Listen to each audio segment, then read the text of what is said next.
Good day, folks. Today we're going to take a closer look at the LitraTorch. So the LitraTorch is a nice mini light, tiny light that works perfectly with the GoPro. When you order it, you can order just the light. It's got a little light kit with different parts in it, which we'll take a look at in a minute. They also sell them in kits with dual lights and different various mounts, depending on how you're going to use it. They have a GoPro mount, a smartphone mount, different handles. So let's just take a closer look. We'll open up the box and we'll see what all comes inside.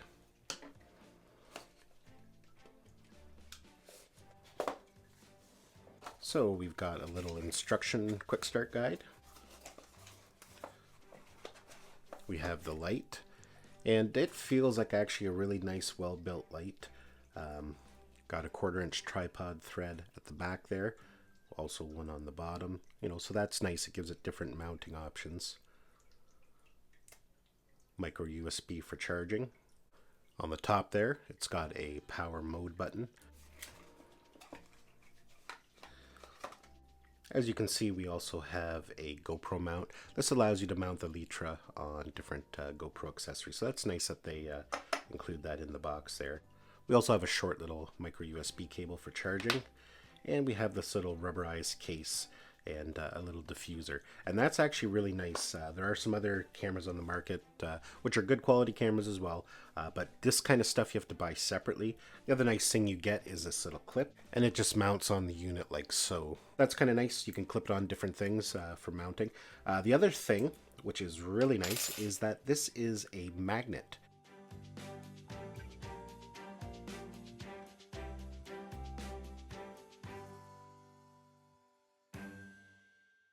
So between the two 1/4-inch tripod threads, the magnet, the clip, the GoPro mount, Litra has really made this versatile and easy to mount. So let's take a look at some of the other products they sell and what can be included in different kits. So the first thing is this GoPro mount, and what it does is allows you to mount your GoPro in the middle via a buckle mount. And then it's got two spots on the side here where you can mount your lights.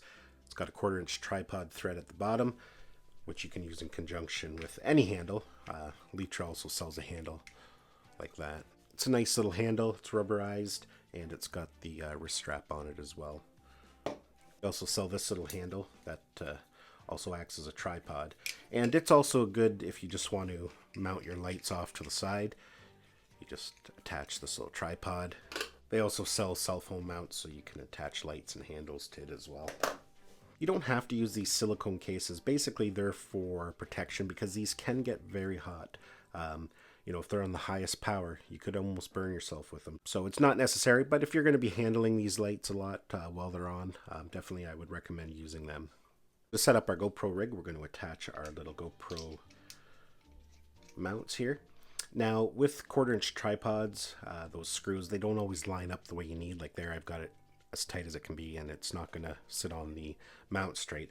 So you just turn it back a 1/4 turn, and that's what these little dials are for. That allows you to tighten it up, snug it up, and keep things in line. We'll do it to the second one. So we got the two with our GoPro mounts attached.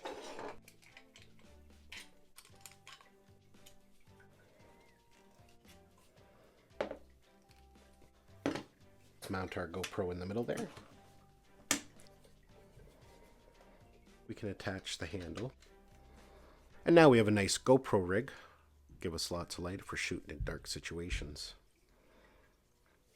Lights like this can come in handy, not just for GoPros, but if you're filming, you can just have them sitting off to the side, just a little bit of background light, lighting up your subject. And especially at night, if you're doing any kind of long exposure photography, night photos with your GoPro, you can get some really beautiful effects, just having a light illuminating your subject. So next test, let's test them out. It's the middle of the day right now, so I'm just going to pause this video, and then tonight I'm going to go out and we'll do some filming, and we'll see how bright they are and what they can do. So we're just going to do a test of the lights outside. It's kind of a bright evening. It's not pitch black, but it'll give us a good feel. So I'm going to start with one light. So there's one light on the lowest setting. Now I'll turn on the second light. So there's two lights on the lowest setting.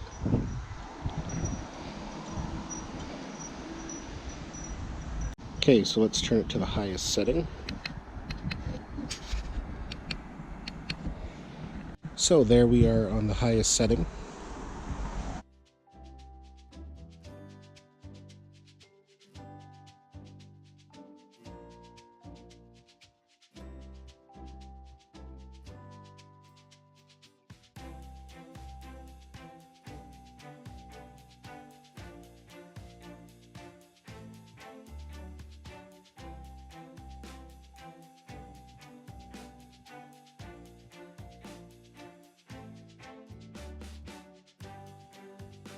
So yeah, some nice little lights for the size. They're super bright and they work actually extremely well. I'm quite pleased with them. So they have a simple one button design. The first press turns on the low setting, which is 100 lumens. A second press puts it on the medium setting, which is 450 lumens.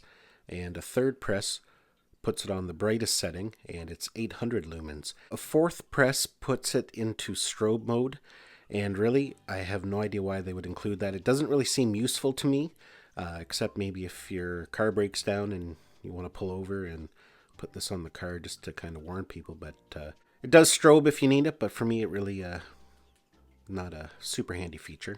And lastly, a long press turns it off. So they're easy to use, and the battery life is pretty good too. At the lowest setting at 100 lumens, you get about 4 hours usage. At the medium setting at 450 lumens, you get about 70 minutes of usage. And at the brightest setting, 800 lumens, you get about 35 minutes. So that's not bad for a little unit like this. Now, one last thing before I go in regards to the silicone diffuser. It works really well. The only problem is when you're using it in conjunction with a GoPro on the mount that I was using earlier, it does not work too well. And the reason being is that the GoPro sits so close to it, and with the wide field of view, it doesn't pick up the silicone diffuser, but the light is so bright and reflecting right into the view of the GoPro, and you get a glow all the way around it. So it just doesn't work very well in that situation, but definitely has some uses. If you're going to be using this for some ambient light fill just off to the side, then it'll work well. So all in all, a nice little light for the price. I know I'll be getting some good use out of these, and definitely if you've been eyeing these up, you won't be disappointed. A well-built product, and yeah. That's it for this video, folks. Don't forget to like this video if you found it useful. Don't forget to subscribe to my channel so you don't miss any of our upcoming videos. Next week, I'm going to be doing a direct comparison against the Lume Cube. We'll put them head to head and see what light is a better value. Thanks a lot for watching. We'll see you in the next one.